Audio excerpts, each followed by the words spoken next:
माता की। भारत माता की जय। मां भद्रकाली। भद्रकाली अम्मवारी महत्यानिकी सम्मक्का सारलम्मा पौरुषानिकी रानी रुद्रमा पराक्रमानिकी प्रख्याति गांचिना वरंगल को रावणम संतोषंगा उंदी।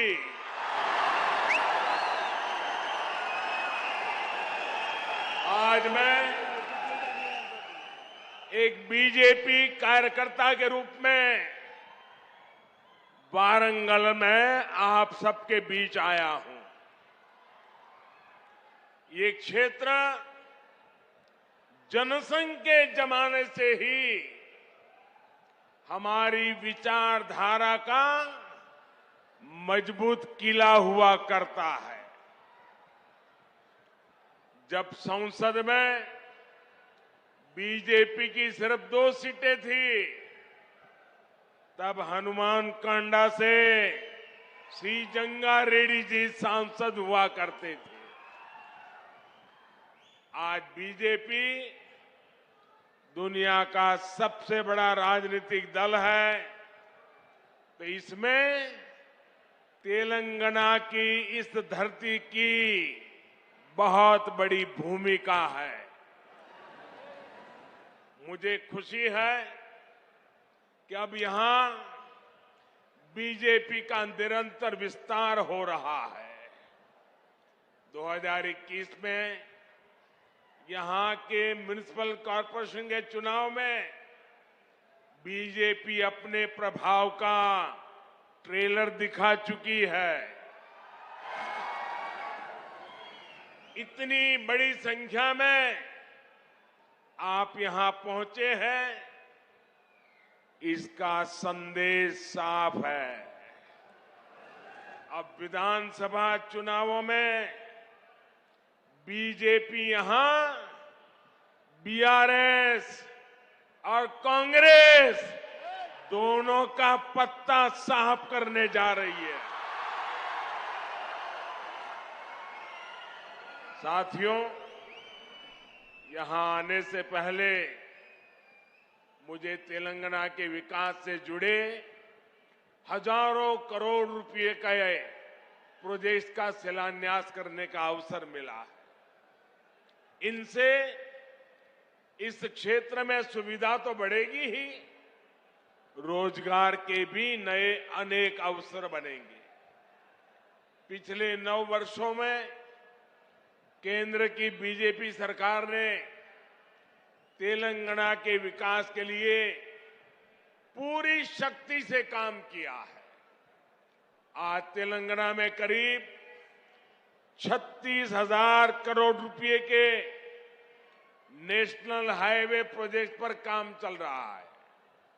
2014 में तेलंगाना के लिए जो रेल बजट था, आज उसका 17 गुना 17 टाइम अधिक रेल बजट तेलंगाना के पास है। भाजपा का लक्ष्य यही है, तेलंगाना विकसित बने, तेलंगाना भारत को विकसित बनाए। साथियों, भारत की आत्मनिर्भरता में तेलंगाना की भूमिका बहुत बड़ी है। जब भारत ने तय किया है कि हम कोरोना की वैक्सीन, भारत की अपनी वैक्सीन बनाएंगे, तो तेलंगाना के लोगों ने आगे बढ़कर अपना दायित्व निभाया। जब भारत ने तय किया कि हम दवाइयों के लिए कच्चा माल बनाएंगे, तो तेलंगाना के लोग नई ऊर्जा के साथ जुट गए। जब भारत ने तय किया कि हम मेड इन इंडिया पर बल देंगे, तो तेलंगाना के मैन्युफैक्चरर्स ने पूरी ताकत लगा दी। जब भारत ने तय किया कि हम यूरिया में आत्मनिर्भर होंगे, तो बरसों से बंद रहा रामागुंडम खाद कारखाना फिर से सजीव हो उठा। और साथियों, जब भारत ने अपनी रेल को आधुनिक बनाने का फैसला किया, तो भी इसमें तेलंगाना ही अपनी बड़ी भूमिका निभा रहा है। अब काजीपेट में वैगन बनाने की नई फैक्ट्री बन रही है। यहां बनने वाले सैकड़ों वैगन भारतीय रेल के विस्तार और एक्सपोर्ट दोनों को बल देंगे। भाइयों और बहनों, बीते 9 वर्षों में पूरी दुनिया में देश का इतना गौरव बढ़ा है, भारत को लेकर आकर्षण बढ़ा है। इसका भी फायदा तेलंगाना को हुआ है। यहां पहले के मुकाबले अब ज्यादा इन्वेस्टमेंट आ रहा है और इस ज्यादा इन्वेस्टमेंट का फायदा तेलंगाना के युवाओं को हो रहा है, उसे नौकरी मिल रही है। भाजपा सरकार ने दुनिया में भारत की जो साख बढ़ाई है, ये उसी का नतीजा है। लेकिन सवाल ये है कि यहां तेलंगाना में जो सरकार है, उसने क्या किया? साथियों, यहां की राज्य सरकार ने सिर्फ 4 काम किए हैं। यहां की सरकार ने सिर्फ 4 काम किए हैं। पहला, सुबह शाम मोदी को, केंद्र सरकार को रेगुलरली गाली देने का काम किया है। पूरी डिक्शनरी इसी काम में लगाई है। दूसरा काम क्या किया है? एक परिवार को ही सत्ता का केंद्र बनाने का और खुद को तेलंगाना का मालिक साबित करने का काम किया है। तीसरा काम क्या किया है? इन्होंने तेलंगाना के आर्थिक विकास को चौपट कर दिया। चौथा काम क्या किया? चौथा, इन लोगों ने तेलंगाना को भ्रष्टाचार में डुबो दिया। आज तेलंगाना में ऐसा कोई प्रोजेक्ट नहीं है जिसमें भ्रष्टाचार के आरोप नहीं है। केसीआर सरकार यानी सबसे भ्रष्ट सरकार। और देखिए खेल, अब तो दिल्ली तक इनके भ्रष्टाचार के तार फैल गए हैं। हम पहले 2 देशों या 2 राज्यों की सरकारों के बीच विकास से जुड़े समझौतों की खबरें सुना करते थे कि भाई विकास के लिए 2 राज्यों ने समझौता किया, पानी के लिए 2 राज्यों ने समझौता किया, ऐसी खबरें आती थी। लेकिन ये पहली बार हुआ है जब 2 राजनीतिक दलों और 2 राज्य सरकारों के बीच भ्रष्टाचार की डील के आरोप लगे हैं। ये दुर्भाग्य है कि जिस तेलंगाना के लिए जनता ने इतना संघर्ष किया, इतने बलिदान दिए, उस जनता को ऐसे दिन देखने की नौबत आई है।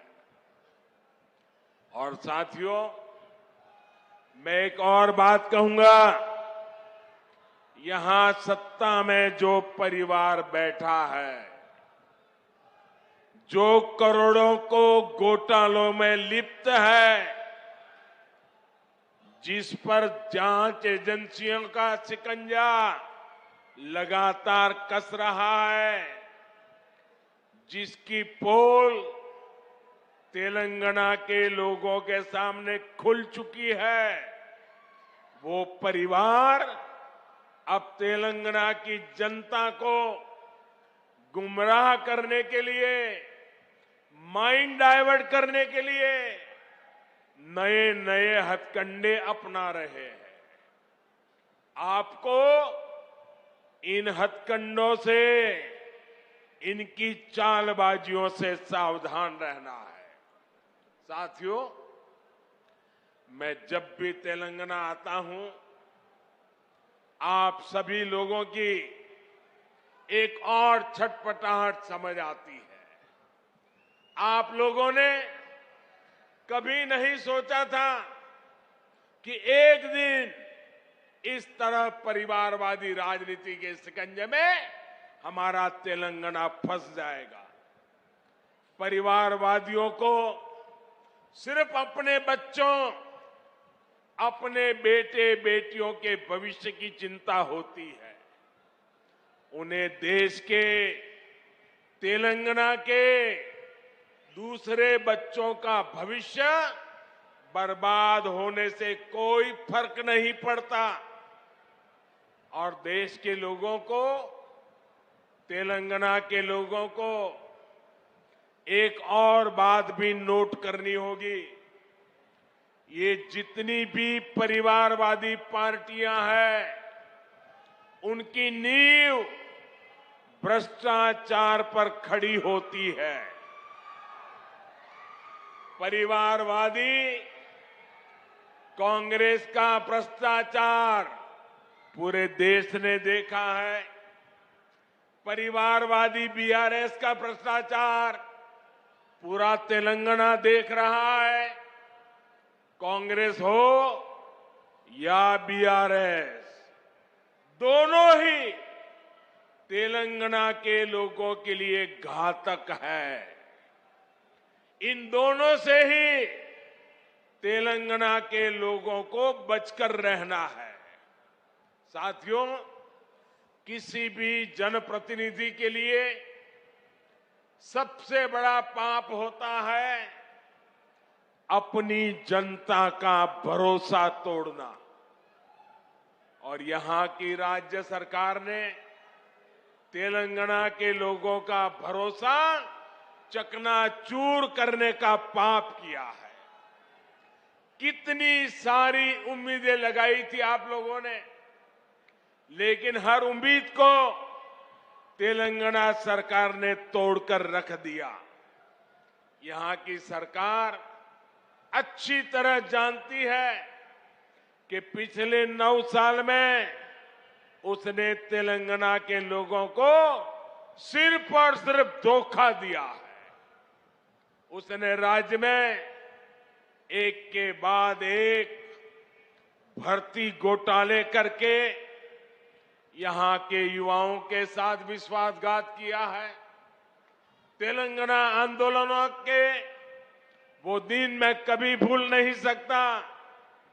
कितनी बड़ी बड़ी बातें कही गई थी कि हम यहां लाखों भर्तियां करेंगे, युवाओं को सरकारी नौकरी देंगे, लेकिन आपको इन लोगों ने सिर्फ और सिर्फ झूठ ही दिया है।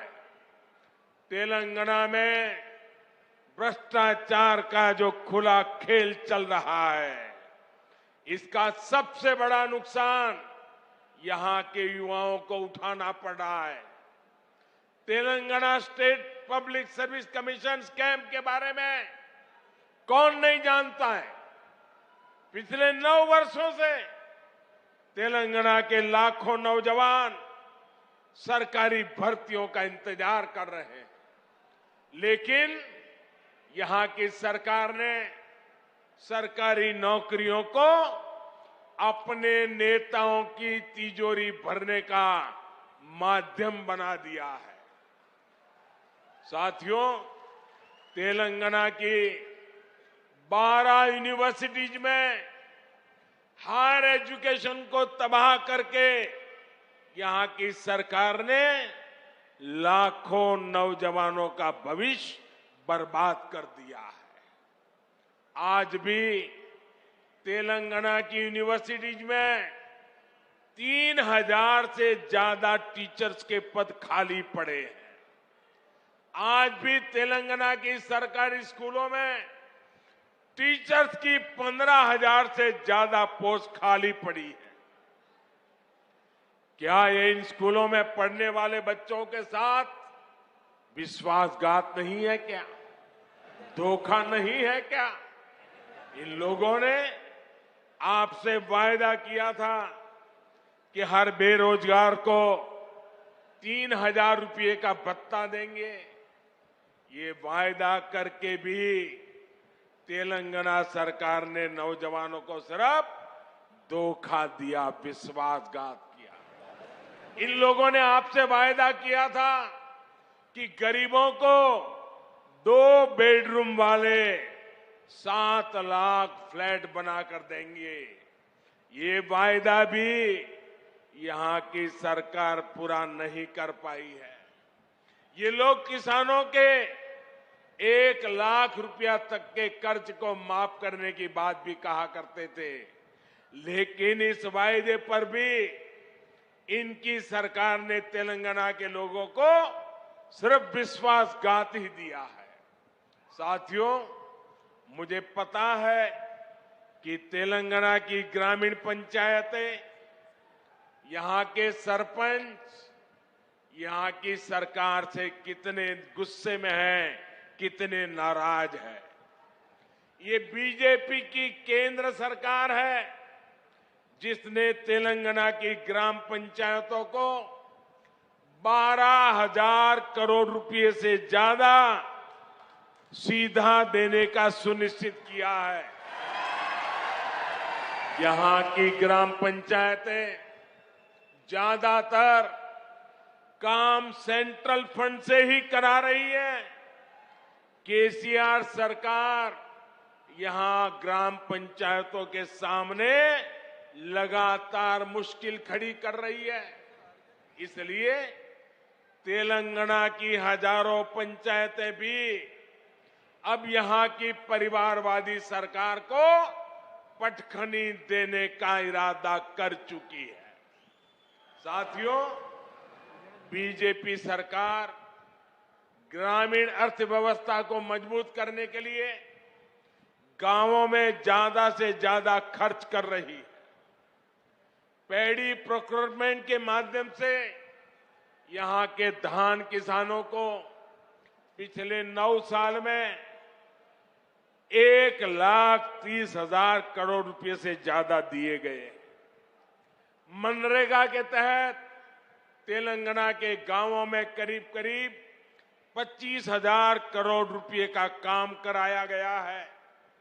पीएम किसान सम्मान निधि के जरिए भी तेलंगाना के करीब 40 लाख किसानों के बैंक खाते में 9,000 करोड़ रुपए सीधे भेजे गए हैं। पीएम आवास योजना के तहत जो करोड़ों घर बनाए गए हैं, उनसे भी हजारों करोड़ रुपए ग्रामीण अर्थव्यवस्था में पहुंचे हैं। साथियों, बीजेपी ने निरंतर प्रयास किया है कि किसानों को सशक्त करें, उनके खर्च कम करें, उनकी आय बढ़ाएं। हमने लागत का 1.5 गुना एमएसपी देने का वादा किया था।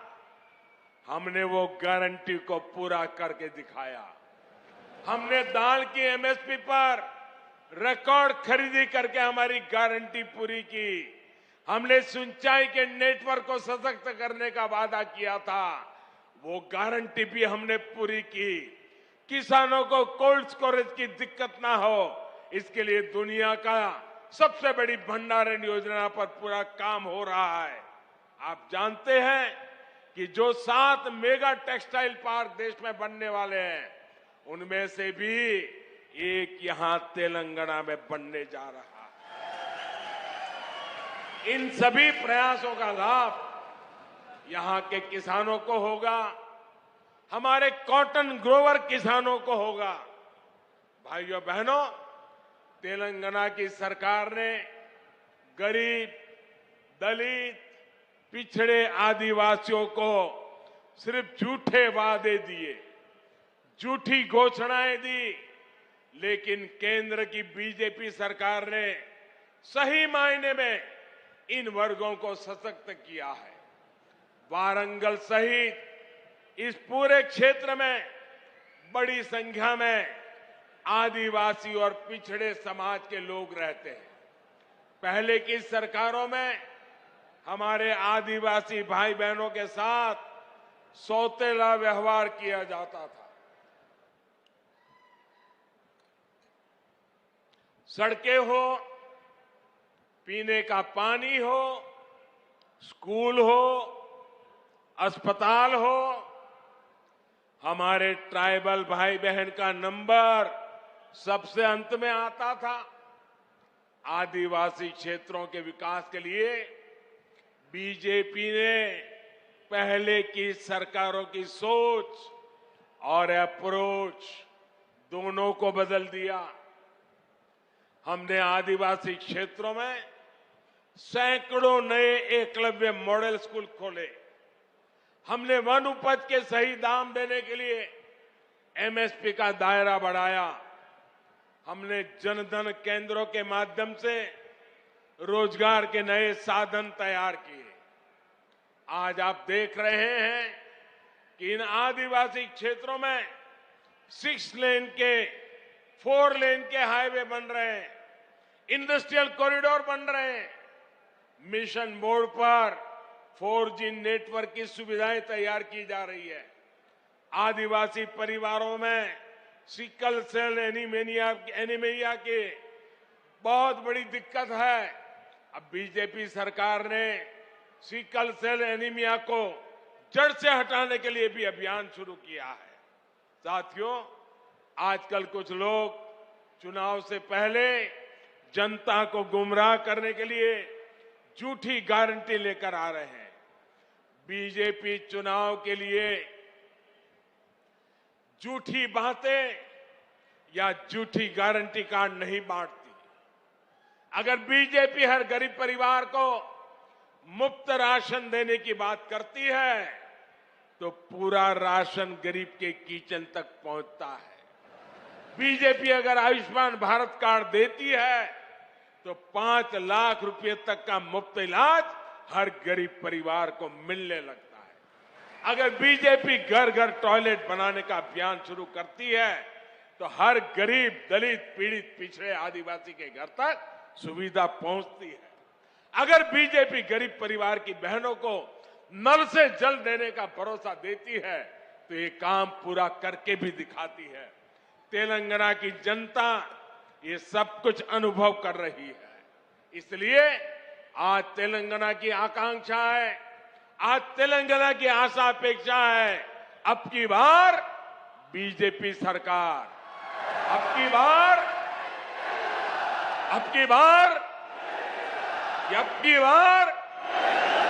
यही भाव मैं यहां वारंगल में देख रहा हूं, पूरे तेलंगाना में देख रहा हूं। भाइयों बहनों, ये बड़ी संख्या में आपकी मौजूदगी हैदराबाद में उस परिवार की नींद हराम कर रही है। और मैं देख रहा हूं, अब तेलंगाना के लोगों ने भाजपा की सरकार बनाने का फैसला कर लिया है। मैं फिर एक बार आप सबको बहुत बहुत शुभकामनाएं देता हूं।